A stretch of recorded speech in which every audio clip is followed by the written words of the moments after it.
हरे राम राम राम हरे हरे। हरे कृष्णा कृष्ण कृष्णा हरे हरे। हरे राम राम हरे राम राम राम राम हरे हरे हरे। हरे राम राम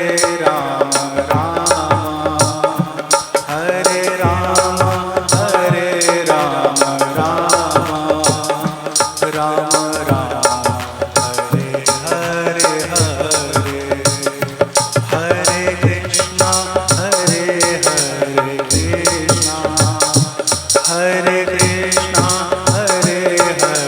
कृष्णा कृष्णा कृष्णा हरे हरे हरे।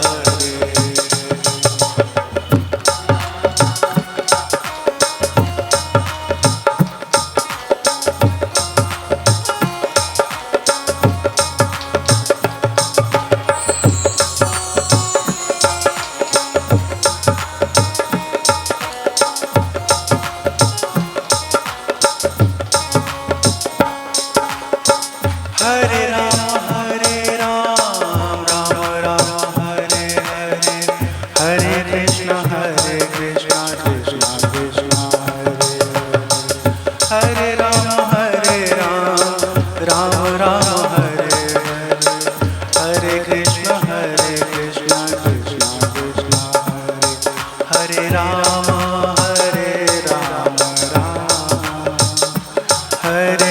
राम हरे राम राम राम हरे हरे हरे। हरे कृष्णा कृष्णा कृष्णा हरे हरे हरे।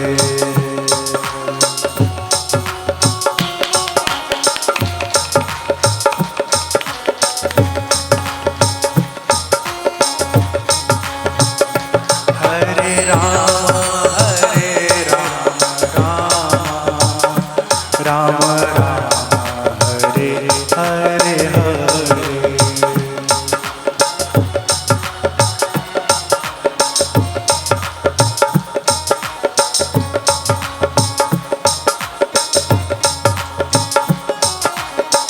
राम राम राम राम राम राम राम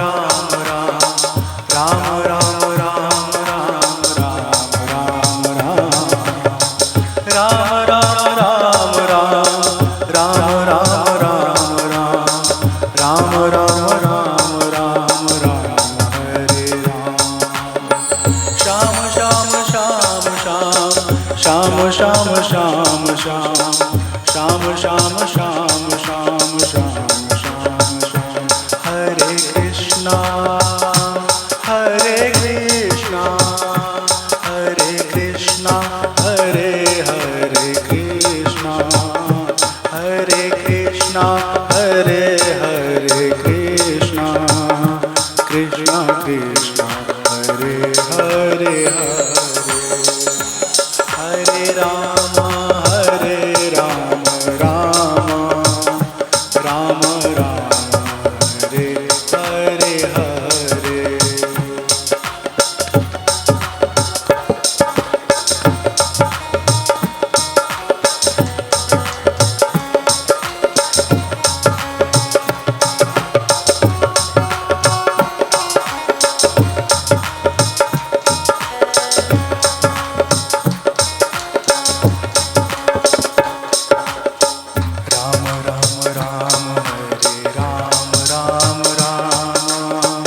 राम राम राम हरे राम हरे राम। राम राम राम हरे राम राम राम राम हरे राम राम राम राम हरे राम राम राम राम हरे राम राम राम राम हरे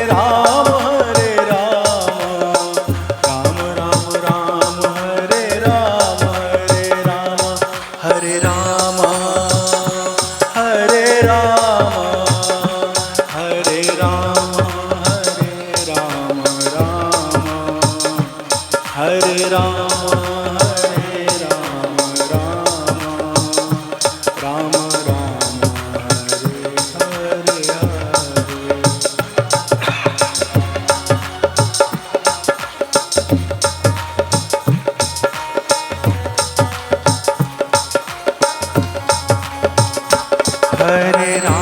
हरे राम राम राम हरे हरे हरे कृष्णा कृष्णा कृष्णा हरे हरे कृष्णा कृष्णा हरे हरे हरे राम बोलिए श्री कृष्णचंद्र भगवान की जय। सियावर रामचंद्र की जय। वेदव्यास महाराज की जय। सुखदेव जी महाराज की जय। भागवत महापुराण की जय। आज के आनंद की जय। सब संतन की जय। सब भक्तन की जय। जय जय राधे श्याम। जय जय सीताराम। तो श्रीमद् भागवत कथा के पंचम दिवस में आप सबका स्वागत है, अभिनंदन है। जब बहुत भगवान की कृपा होती है तब जाके भगवान की लीला कथा गुणगान श्रवण करने का हमको जीवन में अवसर मिलता है।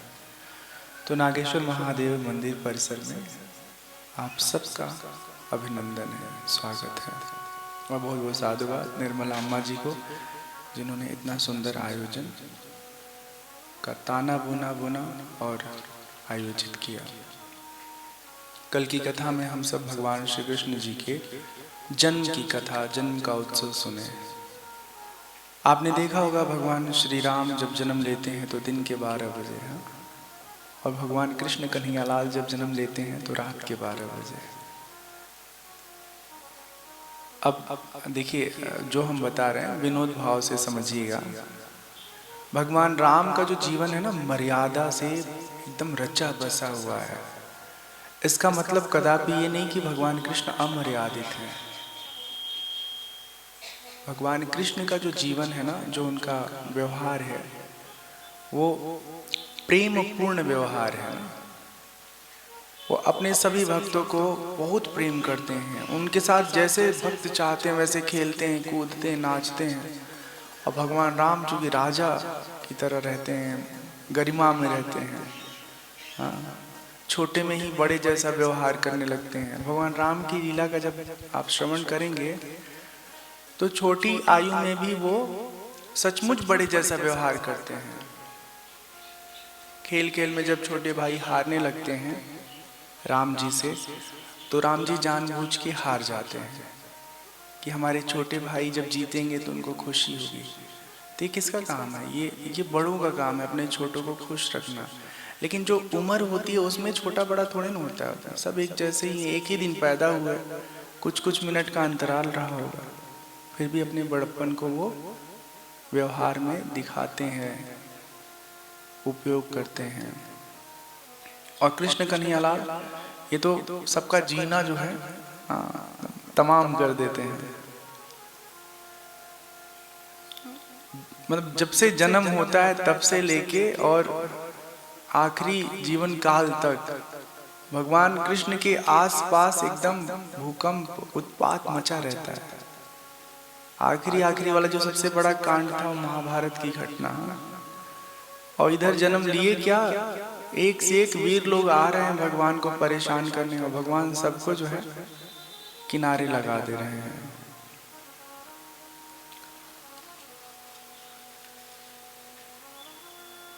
भगवान कृष्ण के जन्म का एक सबसे बड़ा प्रयोजन है प्रेम का विस्तार, प्रेम को जीवंत रूप देना।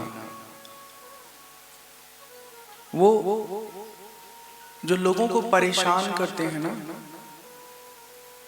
लोगों की मटकियां फोड़ देते हैं, घर में घुस के दही माखन खा लेते हैं।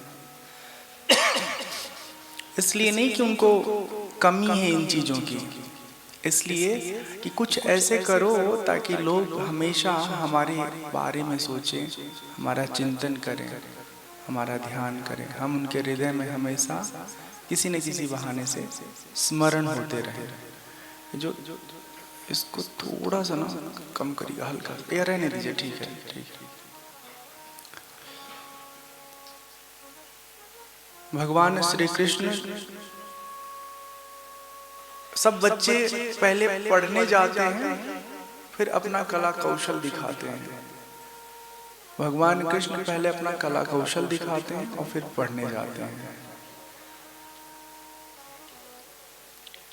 कंस को जब मालूम चला है भगवान कृष्ण के जन्म के विषय में, उसी समय से कृष्ण जी को मारने के लिए वो अनेक प्रकार का कुचक्र रच रहा है। रोज किसी न किसी असुर को भेजता है मथुरा, गोकुल में। मथुरा में तो खैर कंस रहता है, गोकुल में भेजता है और कहता है कि जाके कृष्ण का वध करके आओ। पूतना का नाम आप सबने सुना होगा। पूतना देवी जाती हैं खूब सुंदर बन के। ऐसे तो वो असुर प्रजाति की हैं, लेकिन उनके पास ऐसी सिद्धियां हैं, ऐसी चमत्कारित करने वाली उनके पास क्षमताएं हैं कि पल भर में वो अपना रूप जैसा चाहे वैसा बना लें। खूब सुंदर युवती का रूप बना करके भगवान कृष्ण के पास जाती हैं और वहां पहुंच करके जहां भगवान खेल रहे होते हैं, उस पालने से निकाल के वो अपने सीने से लगा लेती हैं। भगवान को दुग्धपान कराना शुरू करती हैं। अब उसमें नीति ये थी कि दुग्धपान कराएंगे और अपने वक्ष पर उन्होंने विष लगा रखा था। जैसे भगवान पिएंगे वैसे भगवान, उनका भगवान का क्या होगा, वो सोच रही थी कि काम तमाम हो जाएगा। लेकिन भगवान बहुत काल के भी काल है ना, बहुत करामाती हैं। भगवान दूध बड़े आनंद से पीना शुरू करते हैं, इतना पीते हैं कि उसका हालत खराब हो जाता है। वो लगती है छटपटाने, आसमान में उड़ जाती है, कहती है हमें बचाओ बचाओ। अंत में भगवान उसका उद्धार करके ही मानते हैं, सदा सदा के लिए पूतना का उद्धार कर देते हैं। वो भगवान के सन्निधि से पवित्र हो जाती है और भगवत धाम को प्राप्त हो जाती है। याद रखिए, भगवान की जिसे भी सन्निधि मिलेगी वो हमेशा शुद्ध स्वरूप को प्राप्त हो जाएगा। उसके बाद भगवान श्री कृष्ण और बलराम जी का नामकरण उत्सव होता है।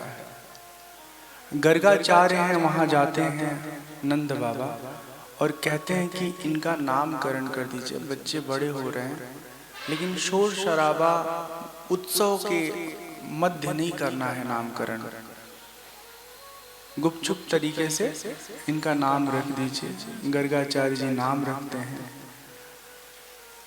जो सावले हैं उनका नाम कृष्ण रखा जाता है, जो गोरे हैं उनका नाम बलराम रखा जाता है। इस तरह से उनका नामकरण होता है। उन्हें नाम ले लेके अब पुकारते हैं भगवान कृष्ण बलराम। खूब ढेर सारी बाल लीलाएं करते हैं, गौचारण करने जाते हैं। छोटी उम्र में ही माँ कहती है कि संभाल करके जाना। एक दिन की बात है, ब्रह्मा जी को मोह हो जाता है।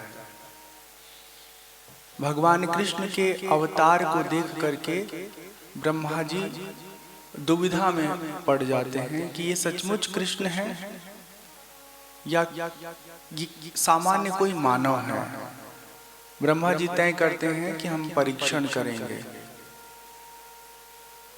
तो गौ चारण कर रहे थे, सब गौ माँ जो है वो बड़े आनंद से हरी हरी घासों का सेवन कर रही थी, और ये सब ग्वाल बाल आपस में खेलते खेलते कहीं दूर चले गए। इतने देर में ब्रह्मा जी क्या किए, सब गौ माँ को छुपा दिए।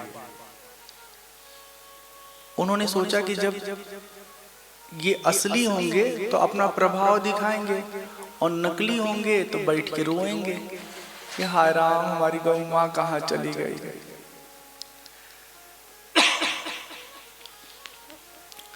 भगवान कृष्ण खेलते खेलते वहां से संध्या जब हुआ तो अपने गौ माँ के पास आए। बहुत सारी गौ माँ थी, चारों तरफ देखते हैं कोई भी दिखाई नहीं देती है। बहुत परेशान होते हैं भगवान, कहते हैं कौन ऐसा कर रहा है। लेकिन शाम को घर भी पहुंचना है, अगर घर ना पहुंचे तो बहुत बवाल होगा। हाँ, तुम लोग कहाँ छोड़ के आ गए, कितनी लापरवाही करते हो। और इतना समय था नहीं कि खोजा जाए। और कुल मिला के सच कहिए तो भगवान लीला कर रहे हैं, उनको तो सब मालूम है। कोई ऐसी बात ही नहीं है जो उनसे छुपी रह जाए। तो उन्हें अपने समस्त नागरिकों को, अपने गांव के लोगों को अपने सन्निकर्ष का सुख देना था। सबको सबके पास रह के भगवान सुखी करना चाहते थे। तो गौ माँ को तो ब्रह्मा जी चुरा लिए हैं। अब भगवान श्री कृष्ण स्वयं ही ना अपने माया से, अपने प्रभाव से गौ का रूप धारण कर लेते हैं। और एक दो गौ नहीं, जितनी गौएं थी उतने कृष्ण भगवान गौ बन जाते हैं, बछड़े बन जाते हैं, हाँ, बैल बन जाते हैं। और फिर ये मर्म सिर्फ भगवान को मालूम है और किसी को नहीं मालूम है। अपने नगर में आते हैं, सब गौ माँ अपने अपने मालिक जिनके घरों की हैं सब जगह चली जाती हैं। भगवान कृष्ण के मित्र हैं सब लोग जो चारण करने जाते हैं गौ माँ को चराने के लिए। आज का जो स्पर्श सुख है, गौ को जब अपने घर में लोग पाते हैं ना तो सब लोग बहुत आनंदित होते हैं। अपने आप में बार बार सोचते हैं कि रोज तो गौ माँ आती थी चारण करके, मतलब घास चर के, ऐसा सुख कभी नहीं मिलता था। आज बहुत सुख मिल रहा है, लोग खूब प्रेम लुटा रहे हैं, चूम रहे हैं, उनको छू रहे हैं, उनको गले लगा रहे हैं अपने अपने गौ माँ को। लगाएं भी क्यों नहीं, असल में वो गौ माँ तो है नहीं, स्वयं साक्षात परमात्मा परब्रह्म अंतर्यामी प्रभु हैं। उधर ब्रह्मा जी देखते हैं कि कृष्ण भगवान तो कमाल की लीला कर दिए। हाँ, जो अत्यंत दुर्लभ है जिनका मिलना, वो आज सबको सुलभ हो गए, गौ के रूप में, बछड़ों के रूप में। अंत में जब दूसरे दिन चारण करने आते हैं तो ब्रह्मा जी भगवान कृष्ण के समक्ष आकर के प्रार्थना करते हैं, क्षमा मांगते हैं और कहते हैं कि हमारे मति में भ्रम आ गया था, मोह हो गया था, हमको आपके ऊपर अविश्वास हो गया था, इसीलिए हमने ऐसी गलती की, हमें क्षमा करिए प्रभु। भगवान उन्हें क्षमा कर देते हैं। ब्रह्मा जी अपने ब्रह्मलोक को चले जाते हैं और जो सब गौ माँ हैं वो पुनः वापस मिल जाते हैं। एक दिन की बात है, खेल रहे थे यमुना के तट पर आपस में सब मित्र मंडली के लोग, और खेलते खेलते इनका जो एक गेंद है वो यमुना जी में चला गया। अब सब लोग उदास हो गए कि अब गेंद तो मिलने वाला नहीं है। जैसे हमारे घरों में बच्चे खेलते हैं और पता चला किसी खतरनाक अंकल जी के घर पे चला गया। अंकल जी गेंद तो देंगे लेकिन इतना डांटेंगे बच्चे वहां खेलने की हिम्मत नहीं कर पाएंगे। तो सुखदेव जी कथा सुनाते हुए परीक्षित से कहते हैं, जब यमुना जी में गेंद चला गया तो भगवान कृष्ण जी गेंद को लेने के लिए यमुना जी में उतर गए।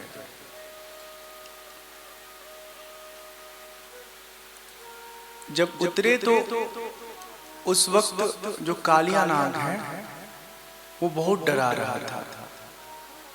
भगवान बोले, देखो बहुत दिनों से तुम यहाँ पर हो, यहाँ से चले जाओ, यमुना के जल को जो विषैला तुम कर चुके हो अपने विष से मुक्त कर दो, कहीं जा कर के रहो, यहाँ मत रहो। वो नहीं माना। भगवान श्री कृष्ण उसके फन पे चढ़ करके बहुत देर तक नृत्य किए। अंत में उसका फन लहूलुहान हो गया और वो भगवान से क्षमा मांगा कि प्रभु हमारे जीवन की रक्षा कर लीजिए, हमें बचा लीजिए। कालिया नाग के 100 सिर थे। वह अपने जिस सिर को झुकाता था उसी को प्रचंडधारी भगवान अपने पैरों की चोट से कुचल डालते थे। इससे कालिया नाग जीवन शक्ति से क्षीण अपने आप को अनुभव करने लगा। उसके मुख से खून निकलने लगा, वो बेहोश हो गया। उसकी पत्नी आई, साध्वी नाग पत्नियों की, उन्होंने कहा कि हे भगवान प्रभु, आपका अवतार तो दुष्टों के दमन के लिए हुआ है और हम तो स्वभाव से ही ऐसे हैं। आपने हम लोगों पर अनुग्रह करके हमें छोड़ दीजिए, हमें जो दंड देंगे हम इसे स्वीकार कर लेंगे। हमने तो बहुत पहले ही अपराध कर लिया था, हमारे अपराध के कारण ही हमको ये योनि प्राप्त हुई है, इसलिए अब और हम अपराध नहीं करेंगे, हमें क्षमा कर दीजिए। सुखदेव जी कहते हैं भगवान की जब उन्होंने स्तुति की तो भगवान उनको छोड़ दिए। कालिया नाग ने कहा, हम जन्म से ही तमोगुणी हैं प्रभु, बहुत दिनों के बाद कोई ऐसा व्यक्ति मिला है जो हमें सही रास्ते पर चलने की शिक्षा दे रहा है।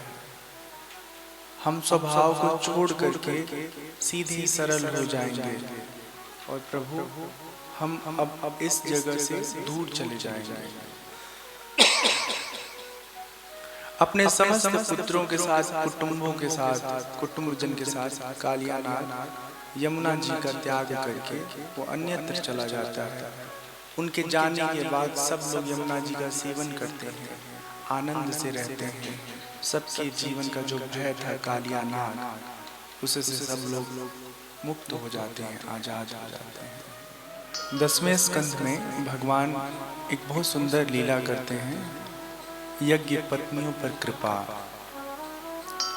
हमेशा वो एक ही दिनचर्या है भगवान की, सुबह नहा धो के भोजन आदि करके और दोपहर तक गौ माँ को लेके निकल जाते हैं। बहुत सारे दोस्त उनके बाल सखा साथ में होते हैं, खेलते हैं, कूदते हैं, जंगल में नाना प्रकार की आपस में नौटंकी करते हैं मिलजुल के लोग। एक दिन की बात है, भूख लग जाती है सबको।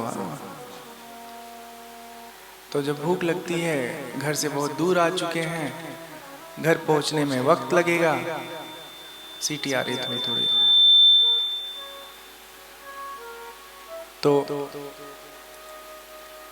जब ग्वाल वाल कहते हैं कि भगवान भूख लगी है, कुछ प्रबंध करिए, आपका तो हर जगह जलवा है। ग्वाल बाल जो है पत्नीशाला में गए। पत्नीशाला मतलब जैसे पाठशाला होता है, गौशाला होता है, जहाँ इस पत्नी के रहने का स्थान है, वो पत्नीशाला। नमस्कार करते हैं विप्र पत्नियों को ग्वाल बाल और कहते हैं कि आप कृपा करके हमारी बात सुनिए। भगवान कृष्ण यहाँ से थोड़ी दूरी पर हैं और हम सबको जोर से भूख लगी है, कुछ आपके पास खाने के लिए है तो आप हमें प्रदान कर दीजिए।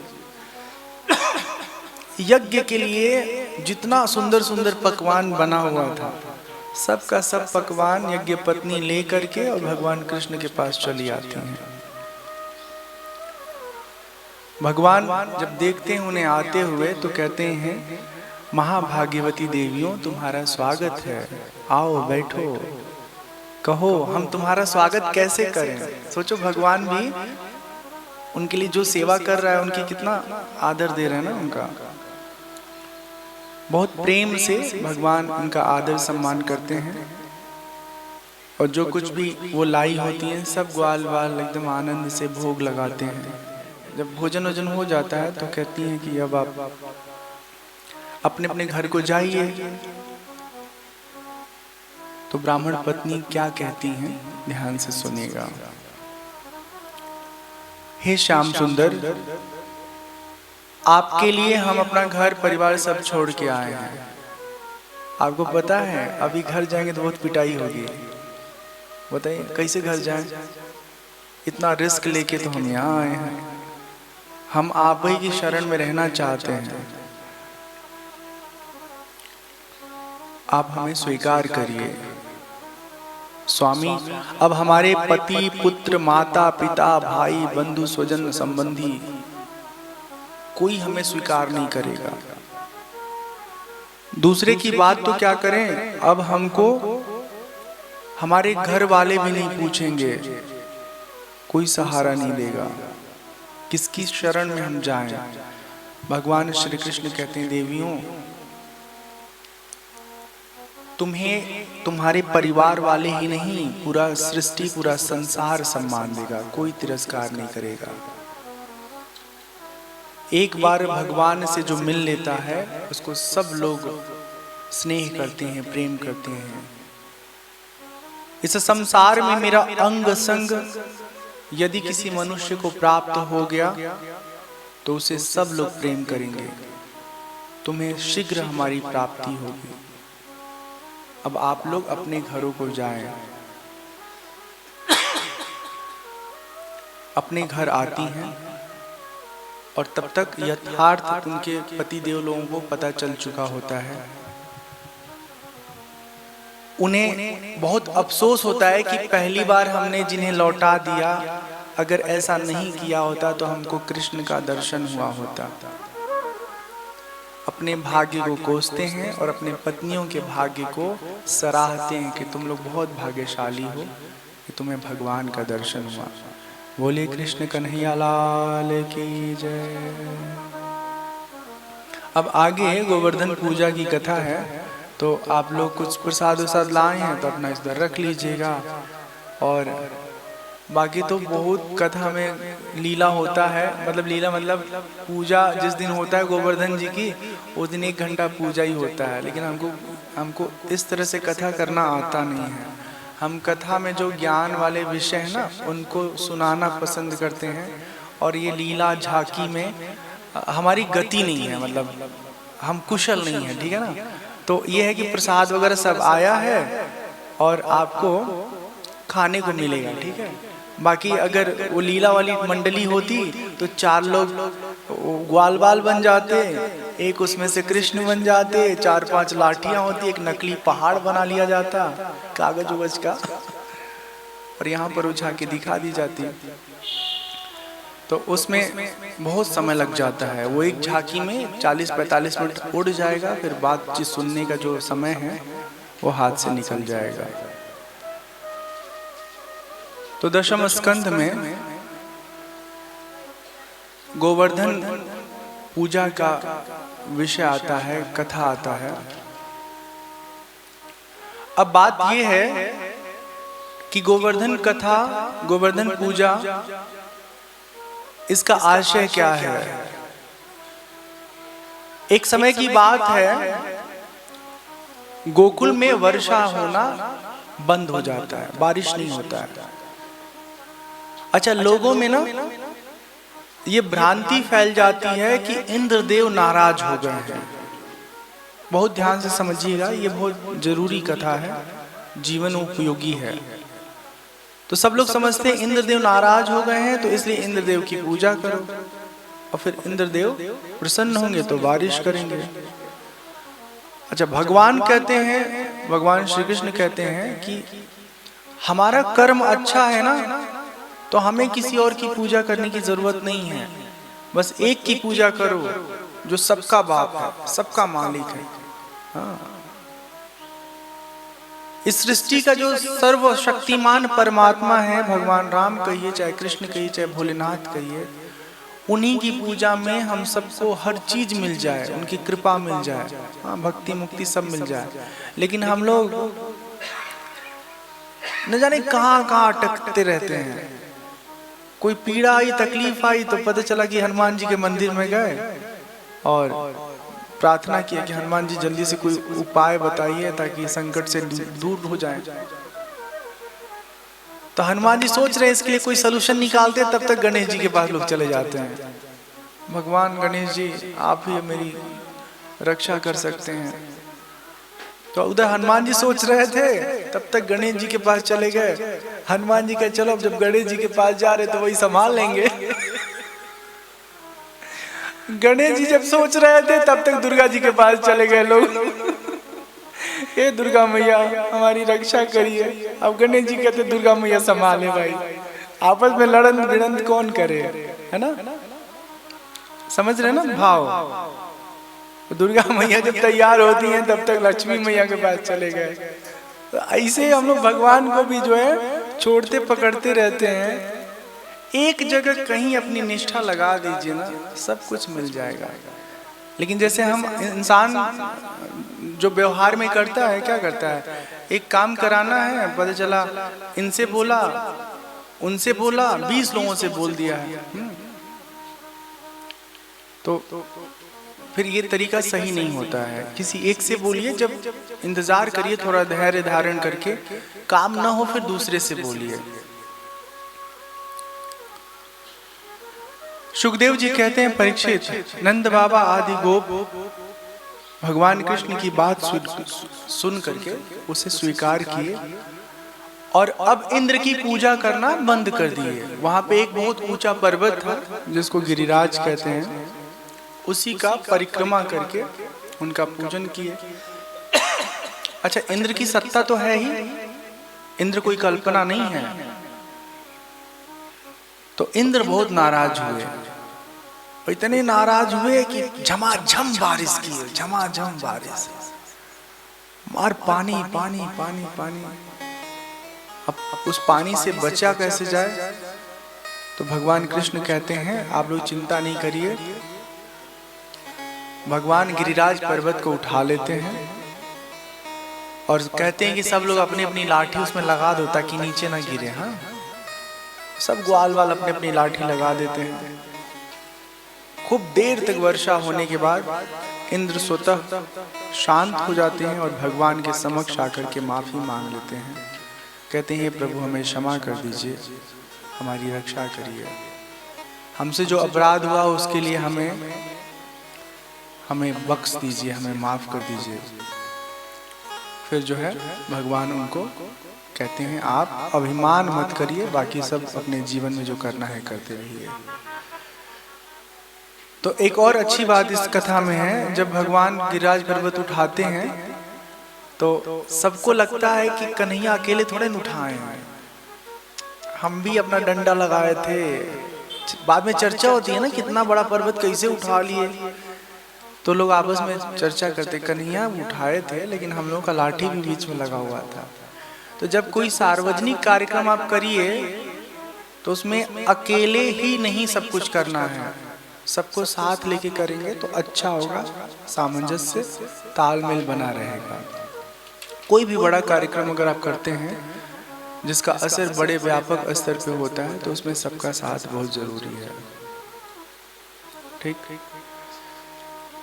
तो इस तरह से ये जो गोवर्धन पूजा की कथा है वो संक्षेप में यहाँ पर पूरी हुई है और जो प्रसाद आदि है वो आपको कथा के बाद प्राप्त होगा। भगवान एक दिन की बात है, गौ चारण करने के लिए यमुना के तट पर गए हैं और चारण करते करते करते करते रात्रि हो गया और वहीं पर बांसुरी बजाना शुरू करते हैं। बांसुरी की आवाज सुन करके समस्त गोपियां यमुना के तट पर आ जाती हैं। भगवान तान छेड़ते हैं, वंशी की धुन सुन करके सब गोपियां अपनी सुध बुध छोड़ करके भगवान कृष्ण के समक्ष आ जाती हैं और उन्हें अपने पति के रूप में स्वीकार करती हैं। कहती हैं, हे कृष्ण, अब तुम्हारे अलावा हमारा कोई नहीं है, हम तुम्हारे ही साथ तुम्हारी ही शरण में रहना चाहते हैं। एक बहुत सुंदर यहाँ पर गोपी गीत आता है, उसका श्रवण हम सब करेंगे। देखिए, जो कृष्ण भगवान के जीवन में गोपियों का संग है ना, वो दैहिक प्रेम का प्रतीक नहीं है, वो आत्मिक प्रेम का प्रतीक है। जब भगवान कृष्ण जी का अवतार होने वाला था, उसी समय ब्रह्मा जी सबको बोले थे, देवताओं को, कि सब लोग जो भगवान से प्रेम करना चाहते हैं वो गोकुल में जाएं, अवतार लें, भगवान की लीला में योगदान दें, सहयोग करें। जब भगवान की लीला होती है तो बहुत सारे उसके घटक होते हैं। अब राम जी का ही जीवन देख लीजिए, अगर वानरी सेना का सहयोग नहीं होता तो उस ढंग का रामायण हमें कहाँ मिलता जो आज हमें प्राप्त होता है। करने के लिए तो परमात्मा स्वयं सर्वसमर्थ है, सब कुछ कर सकते हैं, लेकिन जब लीला करते हैं तो लीला के बहुत सारे घटक होते हैं, उनका होना भी आवश्यक है। भगवान उस समय जितनी गोपियां हैं उतने रूप धारण करके सबके साथ हाथों में हाथ लेकर के उनके साथ नृत्य करते हैं, सबको आनंदित करते हैं। बीच बीच में ढेर सारी खेल खेलते हैं। खेल मतलब अलग अलग रूप धारण करके, जैसे बच्चे नाटक करते हैं वैसे वो लोग खेलते हैं। गोपियां देखती हैं क्षण भर में भगवान न जाने कहाँ गायब हो गए हैं, और वो इस दृश्य को देख करके, भगवान की अनुपस्थिति को देख करके अत्यंत दुखी हो जाती हैं। कहती हैं, प्यारे, तुम्हारे जन्म के कारण वैकुंठ आदि लोकों से भी अधिक ब्रज की महिमा बढ़ गई है। तभी तो सौंदर्य और मृदुलता की देवी लक्ष्मी अपना निवास वैकुंठ छोड़ करके लगातार हमारे बीच में रहने लगी हैं। देखो ना, तुम्हारी गोपियां जिन्होंने तुम्हारे चरणों में अपना प्राण समर्पित कर रखा है, वन वन में भटक रही हैं, तुमको ढूंढ रही हैं, तुम कहाँ हो, सामने आ जाओ। तुम केवल यशोदा के नंदन ही नहीं हो, समस्त प्राणियों के हृदय में रहने वाले उनके साक्षी हो। सोचो, कोई प्रेमी इस तरह से अपने प्रेमास्पद के बारे में जब कहे तो कोई मानवीय प्रेम की बात नहीं कर रहा है। समस्त शरीरधारियों के हृदय में, समस्त मानव जाति के हृदय में रहने वाले साक्षी अंतर्यामी हो। सखी, तुम यदुवंश में अवतार सिर्फ हमारे लिए लिए हो। तुम्हारा चरण कमल शरणागत प्राणियों के सारे पापों को नष्ट कर देता है। कमल नयन, तुम्हारी वाणी कितनी मधुर है, उसका एक एक पद, एक एक शब्द, एक एक अक्षर मधुराति मधुरम है। अधरम मधुरम नयनम मधुरम हसनम मधुरम वदनम मधुरम गोपी मधुरा वेणुर्मधुरा मधुराधिपतेरखिलम मधुरम। भगवान का बोलना, मुस्कुराना, चलना, सब कुछ उनका व्यवहार जो है अत्यंत मीठा है। हम तो कई बार सोचते हैं क्या संभव है कि आदमी इतना मीठा हो जाए, इतना मीठा हो जाए, इतना मीठा हो जाए कि जहाँ जिससे मिले सब लोग आनंदित हो जाए। कभी कभी हम देखते हैं कुछ लोग ऐसे होते हैं, बहुत प्यारे होते हैं, तो हमको भी कोशिश करना चाहिए कि अपने जीवन से कटुता को समाप्त करके अत्यंत मधुर बने रहें। बहुत देर तक रासलीला होती है, भगवान उनके प्रार्थना पर प्रकट हो जाते हैं और कहते हैं, हे गोपीजन, देह में जो तुम हमें देख रही हो ये तो मिलेगा और बिछड़ेगा, लेकिन जो अंतर्यामी हमारी छवि है ना, वो हमेशा तुम्हारे साथ रहेगी। सबको समझाते बुझाते और कहते हैं कि हम तुमसे अलग थोड़े न हैं, हर पल हम तुम्हारे साथ हैं। अब तुम्हें इस बात का एहसास ना हो तो हम क्या करें। और ये केवल गोपियों की बात नहीं है, हम सबके हृदय में भगवान का विराजमान है। परमात्मा हम सबके हृदय में विराजमान है। हम व्यवहार में इतना रच बस जाते हैं ना कि उनका कभी अनुभव नहीं कर पाते हैं। जब आप रोज सुबह शाम दोपहर जब जब समय मिले आंख बंद करके ना चुपचाप शांत बैठिएगा तो देह से परे अपने ही भीतर उस आत्म तत्व परमात्मा तत्व का अनुभव होगा। सबको समझाते हैं कि आप लोग अपने घर को जाएं, अपने घर गृहस्थी का जो दायित्व है उसका निर्वाह करें। तो इस तरह से भगवान श्री कृष्ण और गोपियों के बीच का जो रासलीला है वो प्रसंग हम लोग यहाँ पर पूरा करते हैं। और अब भगवान श्री कृष्ण मथुरा जाएंगे, मथुरा जाके कंस का वध करेंगे। ठीक है, तो भगवान जो है अब मथुरा जाएंगे। मथुरा में कंस ने एक बहुत बड़ा आयोजन किया है और उसके पीछे एक कूटनीति है। इस आयोजन में हम कृष्ण बलराम को बुलाएंगे और धोखे से उनको मरवा डालेंगे। भेजने के लिए कृष्ण भगवान को लेने के लिए अक्रूर जी को भेजते हैं। अक्रूर जी रथ पर सवार होकर के रथ को हाँकते हुए मथुरा जाते हैं, मथुरा से गोकुल जाते हैं। अक्रूर जी को सब मालूम है कि भगवान कृष्ण को जब लाएंगे तो उनको लाने के पीछे कंस का उद्देश्य पवित्र नहीं है, बहुत खराब है। पर अक्रूर जी ये भी जानते हैं कि कृष्ण भगवान का कोई बाल भी बाका नहीं कर पाएगा। मन ही मन सोचते हैं कि भगवान का दर्शन करेंगे, अपना जीवन धन्य करेंगे। अक्रूर जी पहुंचते हैं और भगवान कृष्ण को, बलराम जी को समाचार देते हैं। भगवान श्री कृष्ण बलराम दोनों तैयार हो जाते हैं और इतने देर में ही समस्त गोकुल वासियों को जब एक खबर मिलता है कि भगवान कृष्ण जा रहे हैं, सब लोग एकदम से विह्वल हो जाते हैं, दुखी हो जाते हैं।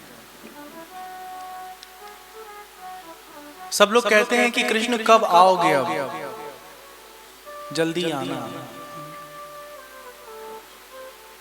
भगवान कहते हैं आएंगे।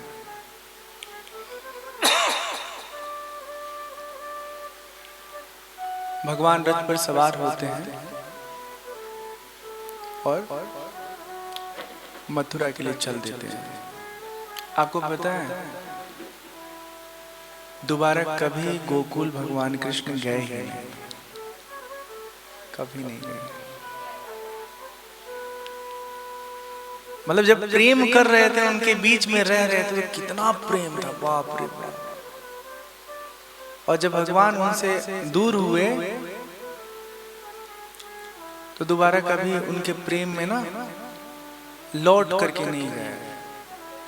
इसका मतलब ये नहीं कि भगवान दोषी हैं, भगवान का स्वरूप ही ऐसा है। वो जब जहां रहेंगे पूरा रहेंगे और नहीं रहेंगे वहां तो पूरा नहीं रहेंगे। वो हमारी आपकी तरह आसक्त नहीं है ना। हम लोग तो कितना परेशान रहते हैं, बहुत दिन हो गया, कई महीने हो गए, मम्मी से मिले नहीं, भैया से मिले नहीं, भाभी से मिले नहीं, 2-4 दिन के लिए जाएं, घूम के आ जाए। बार बार जब आदमी कहता है तो घर वाला कहता है ठीक है चाहिए, घूम आइए, थोड़ा मन आपका मन बहल जाएगा। तो हम संसारी लोग जब किसी से स्नेह करते हैं, प्रेम करते हैं तो उसमें चिपक जाते हैं। परमात्मा, सोचो अगर परमात्मा सबसे चिपक जाए तब तो पक्षपाती हो जाएगा ना, फिर वो समदर्शी कैसे रहेंगे। तो प्रभु समदर्शी हैं, समचित्त हैं।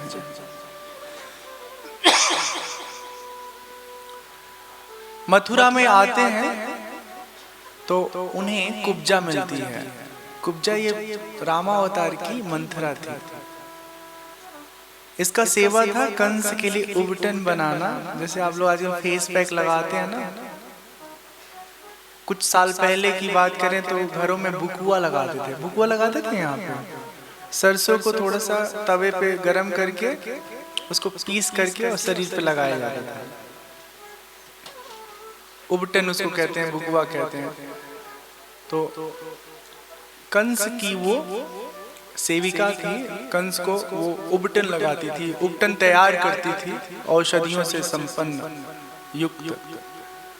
तो उबटन तैयार करके ले जा रही थी। तो भगवान कृष्ण कहते हैं, करिए ये जो लगा के ये अंगराग लगाने का जो वस्तु है, ये परम सुंदरी कुब्जा क्या हमको भी मिलेगा?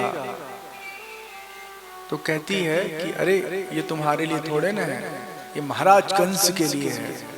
हाँ, ये सबको नहीं नसीब होता है। भगवान उसे छीन लेते हैं ना, और उसके कुवड़ पे एक घूसा मारते हैं, वो सीधी हो जाती है। ऐसे जो लचक के चल रही थी उसका कुवड़ ठीक हो जाता है। वो तो भगवान से बड़ा प्रसन्न होती है, बहुत खुश होती है, भगवान को प्रणाम करती है, कहती है कि इतने दिनों से ये बीमारी लेके चल रहे थे, इसका उपचार कहीं नहीं मिल रहा था। ये इतना ही नहीं है, और भी सारी चीजें, सब लीजिए, सब लगाइए, सब उनको दे देती है। भगवान थोड़ा और आगे बढ़ते हैं तो एक धोबी का दुकान दिखता है। तो वहाँ ढेर सारे सुंदर सुंदर वस्त्र थे। तो वहाँ धोबी से कहते हैं, भाई कुछ कपड़े हमको भी दे दो सुंदर सुंदर पहनने के लिए। तो कहता है, नहीं ये नहीं देंगे, ये महाराज कंस के हैं। बोलते हैं दोगे कि नहीं दोगे? तो डर जाता है, फिर दे देते हैं। तो उसी का काट पीट करके नया ड्रेस बना लेते हैं भगवान कृष्ण, और फिर पहन करके जाते हैं। जो आयोजन था उसमें अलग अलग चरण थे। एक ऐसा चरण था, चरण मतलब जब आप प्रवेश करते हो किसी आयोजन में तो अलग अलग उसके द्वार होते हैं। तो एक द्वार में एकदम पागल हाथी को मदिरा पान करा के छोड़ा गया है। और वो हाथी जो है कुबलिया पीड़ उसका नाम है, इसलिए कि जब कृष्ण इधर से आएंगे तो ये उनको कुचल करके मार डालेगी। होता उल्टा है। भगवान बहुत देर तक उससे युद्ध करते हैं और अंत में इतना जोर से प्रहार करते हैं कि खेल खेल में हाथी गिर जाती है।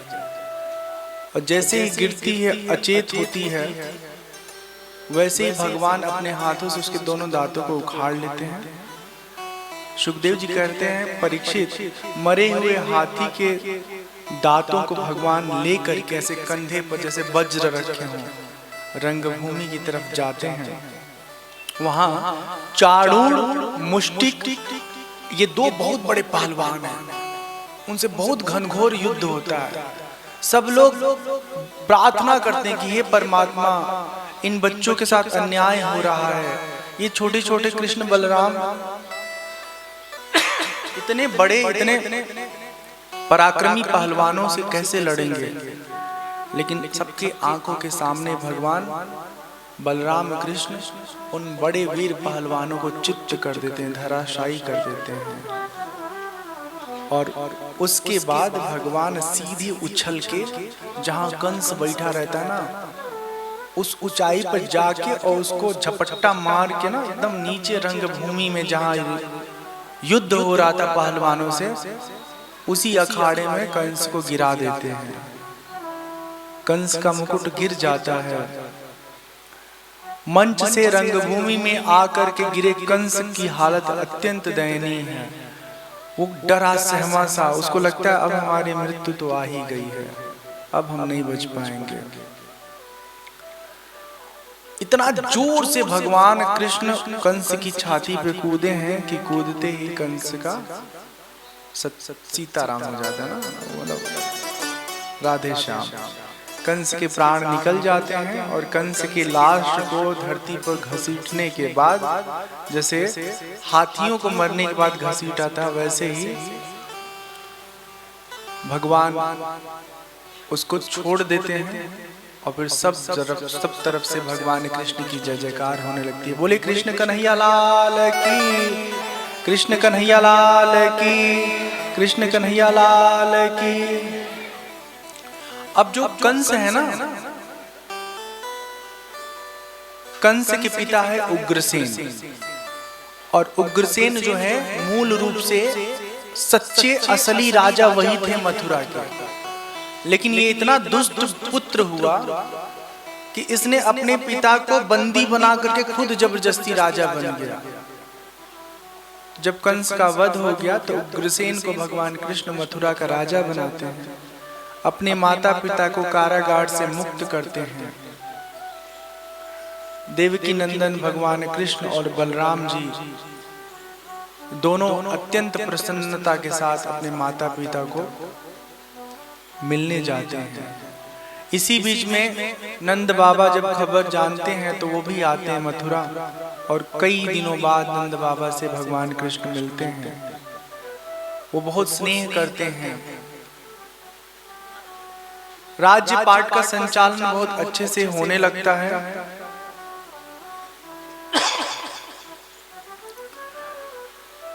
जब सारा काम तमाम कर देते हैं तब भगवान कृष्ण के पिताजी वसुदेव देवकी जी कहते हैं देखो अब तुमको पढ़ाई करना चाहिए, ठीक है ना, तो एक काम करो गुरुकुल में जाओ। तो उस समय के बहुत बड़े गुरु जो सांदीपनी ऋषि हुए, उज्जैन में उनका आज भी आश्रम है, उनके आश्रम में भर्ती करा देते हैं। जैसे आजकल का बोर्डिंग स्कूल होता है ना, लड़का वहीं रहता है, वहीं भोजन करता है, हॉस्टल में रहता है, उसी तरह गुरुकुल की जीवन शैली हुआ करती थी। पहले जो गुरुकुल में पढ़ाई होता था ना, वहाँ खाली ये पैसा कमाने की बुद्धि नहीं दी जाती थी, आत्मविद्या के साथ साथ लोक विद्या का ज्ञान दिया जाता था। आजकल क्या है पढ़ाई लिखाई में, खाली लोक विद्या, इंजीनियर बन गए, डॉक्टर बन गए, वैज्ञानिक बन गए, गणितज्ञ बन गए। तो बाहर की चीजों को तो हम जान रहे हैं, लेकिन अपने भीतर की चीजों को नहीं जान पाते हैं। और ऐसे क्या होता है कि पढ़े लिखे हम बहुत विद्वान होते हैं, पर अपने भीतर में जो प्रतिकूल परिस्थिति का अनुभव करते हैं ना, उससे लड़ पाने में असमर्थ होते हैं। इसी वजह से देखिए आए दिन हत्या हो जाती है, मतलब आत्महत्या। अभी मैं आज ही खबर पढ़ रहा था, कहीं कोटा में रहने वाली एक लड़की जो डॉक्टरी की तैयारी करती थी, पीएमटी और क्या क्या नीट होता है ना, तो उसने सुसाइड कर लिया। और उसने एक पत्र लिखा, उसमें अपने माँ से कहा कि अम्मा हम कुछ और पढ़ना चाहते थे और तुमने हमको दुनिया के लिए दिखाने के लिए कुछ और पढ़ने के लिए प्रेरित किया, और तुमने जब हमको बताया कि ये पढ़ो तो हमने पढ़ा भी, अच्छे से पढ़ा। लेकिन हम हमेशा 90% पा करके भी तुम्हें संतुष्ट नहीं कर पाए, खुद को खुश नहीं कर पाए। उस लड़की ने लिखा ना कि मैंने कई ऐसे बच्चों को मरने से बचाया, लेकिन खुद को नहीं बचा पाई। जानते हैं क्यों? देखा देखी। उनका लड़का डॉक्टर तो हमारा लड़का भी डॉक्टर हो जाए, उनका इंजीनियर तो हमारा इंजीनियर हो जाए। ऐसा थोड़े ना होता है। बच्चों का अपना कर्म फल है, प्रारब्ध है, उसी तरह की उनकी मति प्रवृत्ति है। तो आप अपने बच्चे को समझाइए बुझाइए, लेकिन कोई चीज उस पर थोपिए मत। देखा देखी पढ़ाई नहीं होती, पढ़ाई सामर्थ्य के अनुसार होता है। तो गुरुकुल में पहले जो पढ़ाई होती थी ना, उसमें हर तरह की पढ़ाई कराई जाती थी। आजकल की पढ़ाई में खाली स्कूली पढ़ाई, किताबी पढ़ाई होती है, और उस किताबी पढ़ाई से सब कुछ तो मिलता है, पर धैर्य नहीं मिलता।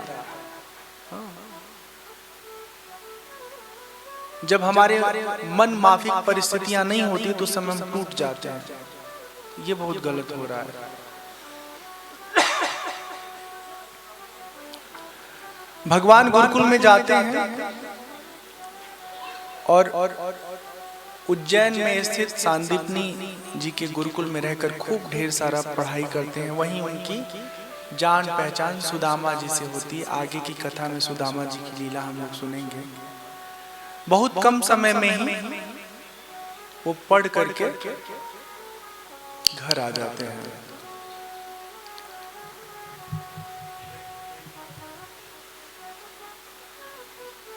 इधर उद्धव जी जो है एक बार गोकुल आते हैं। भगवान कृष्ण कहते हैं जब गुरुकुल से पढ़ लिख के आ जाते हैं कि हम तो गोकुल जा नहीं पा रहे हैं, एक बार आप जाइए और देखिए वहाँ लोगों की हालत क्या है, कैसे हैं लोग, समाचार लेके आइएगा। भगवान कृष्ण के परम मित्र हैं उद्धव जी। भगवान कृष्ण के जितने वस्त्र हैं ना, जब वो थोड़े फेड हो जाते हैं तो उसको उद्धव जी मांग लेते हैं, या यूं कहें कि भगवान कृष्ण से ले लेते हैं, भगवान खुद ही दे देते हैं। एकदम कृष्ण भगवान की तरह सजते हैं, संवरते हैं, अच्छे से रहते हैं, खुद को कृष्ण नहीं कहलाते हैं, उद्धव हैं तो उद्धव ही हैं। तो भगवान कृष्ण समान उसी स्वरूप में बन ठन के जाते हैं। जब गोकुल जाते हैं तो कई सारे लोगों को लगता है, बहुत सारे लोग ऐसा समझते हैं भगवान कृष्ण आ गए, लेकिन कृष्ण तो थे नहीं वो। जब नजदीक में सब लोग पहुंचते हैं उद्धव जी के, तो सबको मालूम चलता है कि ये उद्धव हैं। गोपियां बात करती हैं कि हे उद्धव, क्या कभी कृष्ण हमको याद करते हैं? सुखदेव जी परीक्षित जी को कथा सुनाते हुए कहते हैं, सौम्य स्वभाव उद्धव। उद्धव गोपियों को देख करके, उनके प्रेम को देख करके विह्वल हो जाते हैं और कहते हैं कि आप जैसा प्रेम करने वाला शायद इस पृथ्वी पर कोई और हो। जितना प्रेम आप भगवान को करती हैं, उतना ही प्रेम भगवान भी आपको करते हैं। और देखो, भगवान कण कण में विद्यमान है, भगवान केवल देह में ही स्थित नहीं है। तो इसलिए निराकार परमात्मा का आप सब ध्यान करिए। वो जो अंतर्यामी परमात्मा है, उनको जब भजोगे तो परमात्मा से वियोग का अनुभव नहीं होगा। गोपियां कहती हैं, देखिए उद्धव जी, ये जो ज्ञान की बात आप दे रहे हैं ना, ये हमारे कुछ समझ में आने वाला नहीं है। हमारा एक मन था और वो मन कृष्ण में लगा हुआ है। उन्हीं के रूप में, उन्हीं के गुण में, उन्हीं की लीला में हम हमेशा डूबे रहते हैं। जब से कृष्ण गए हैं तब से हम लोगों में कोई कृष्ण बनता है और बाकी सब गोपियां एक दूसरे के साथ खेलते हैं, बातें करते हैं, कृष्ण को याद करते हैं। उद्धव जी ब्रज में रहकर गोपियों के प्रेम की विकलता को इतने करीब से देखे हैं कि बार बार वो खुद में सोचते हैं कि क्या कोई इतना भी प्रेम करने वाला होगा। इस पृथ्वी पर इन गोपियों का शरीर मानो प्रेम का प्रतिमूर्त है, प्रेम का पर्याय है। बहुत दिनों तक रहते हैं, उसके बाद वहां से लौट कर आकर के भगवान कृष्ण को सारा समाचार बताते हैं कि भगवान, वहां सब कुछ ठीक है, लेकिन आपसे प्रेम करने वाली गोपियां बहुत बहुत बहुत दुखी हैं, विह्वल हैं, आपसे मिलना चाहती हैं। भगवान कृष्ण सब समाचार जान के बहुत प्रसन्न होते हैं। कहते हैं कि जीव अपना परम कल्याण जब चाहे तो संत सम्मेलन में, संत सन्निधि में, संतों के सत्संग में अपना समय लगाए। वहीं से जीवन का विकास, जीवन का उन्नयन संभव है।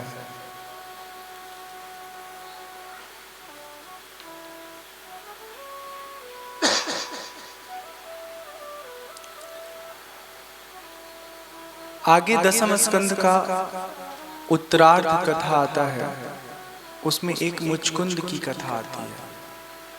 मुचकुंद एक तपस्वी हैं। उनको एक मन था कि हम बहुत बहुत सोना चाहते हैं, बहुत सोना चाहते हैं। सोने का मन सबका होता है कि नहीं होता है? बहुत ही होता है। आजकल सोने की इस प्रक्रिया में मोबाइल देवता जो हैं ये असुर बन के आ गए हैं। हम सोना चाहते हैं, लेकिन उसके बाद भी मोबाइल जो है कहते हैं नहीं सोओगे नहीं, थोड़ा हमको देख लो देख लो देख लो। और इस चक्कर में हमारा जो जीवन है नरक हो गया है।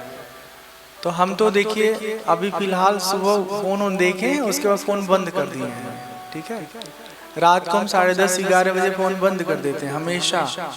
सुबह 8 बजे 9 बजे कभी 10 बजे हाँ ऐसे ऑन करते हैं जब कभी हमको बहुत ज़रूरी होता है, कोई आने वाला है, कोई मैसेज पास करना है, तो फिर जल्दी फ़ोन ऑन करना पड़ता है। तो आप लोग खुद और अपने बच्चों को एकदम कड़ाई से ये आदेश पारित करिए कि रात को 11 बजे के बाद फ़ोन अलाउ ही नहीं है। और अगर फ़ोन चलाना है तो घर से बाहर निकलो, बैजनाथ रेलवे स्टेशन पे जाके खुले आसमान में रात भर फोन चलाओ।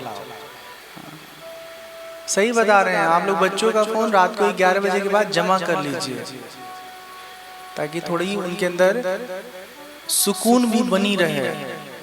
नहीं तो रात को 2 बजे तक फोन चलाएंगे, उसके बाद आधी सोई आधी जगी स्थिति में स्कूल जाएंगे, फिर विच्छिन्न मन लेकर के स्कूल में पढ़ाई करेंगे।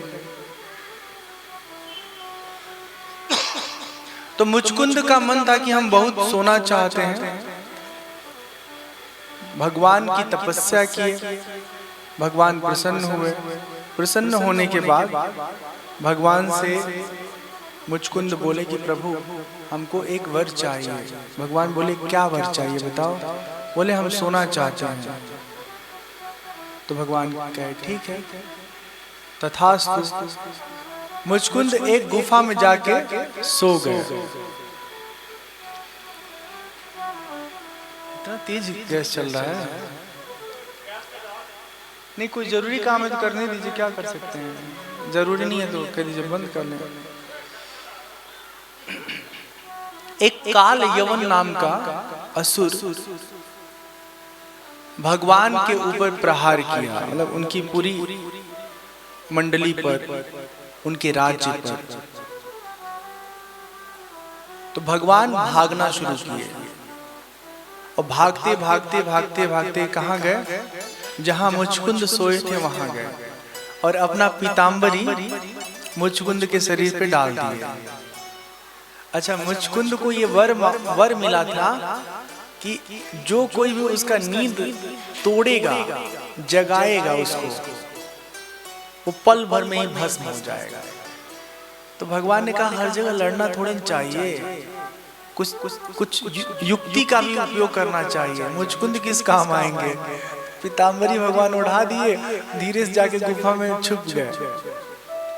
वो काल यवन आया, उसने देखा कि अरे बताओ कितना अजीब आदमी है ये। रणभूमि में भाग रहा था और यहाँ आगे पीतांबरी डाल के सोया पड़ा है। पीतांबरी खींच करके जोर से धक्का दिया और इतने देर में मुचकुंद की नींद टूट गई। और नींद टूटते ही जो यवन था, काल यवन, वो भस्म हो गया। तो बोले कृष्ण कन्हैया लाल की जय। इसलिए हर जगह जो है ना वो अपने ही लड़ा जाए, ये बुद्धिमानी नहीं है। कहीं कहीं युक्ति से भी लड़ना समझदारी होती है।